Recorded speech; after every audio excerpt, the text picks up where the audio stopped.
CJ Perez ililipat sa Barangay Ginebra at bibigyan ng malaking kontrata. Coach Tim Con desidido makuha ulit ang championship.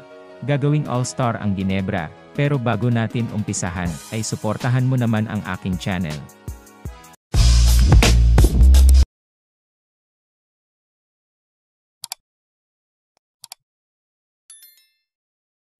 Napakaganda nga ng pinapakitang laro ni CJ Perez ngayon sa team ng San Miguel Beermen.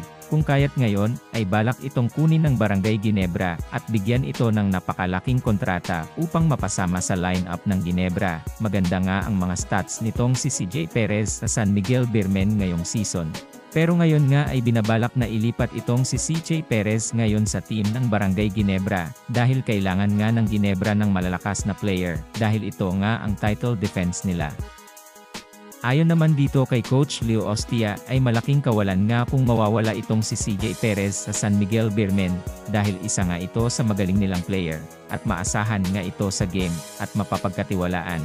Ngunit wala nga silang magagawa kung gugustuhin nila si CJ Perez na lumipat sa team ng Barangay Ginebra dahil ito nga ang kagustuhan niya. Siguro mas nagustuhan niya ang pamamalakad sa Barangay Ginebra at magagamit siya ng ayos dito.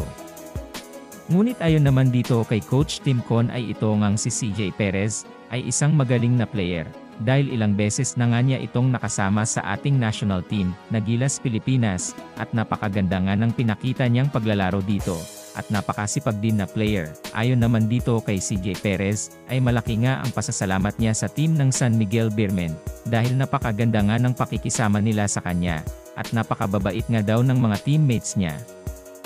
Gusto nga din niya na makasama itong si Coach Tim Con, dahil napakagaling nga din daw nitong coach, at napakamaalaga sa mga player. Magaling nga din daw ito sa pag-handle ng mga player, at palaging may mga handang plano sa bawat game. Ngayon nga ay kasalukuyang naglalaro pa rin itong si CJ Perez, para sa team ng San Miguel Beermen.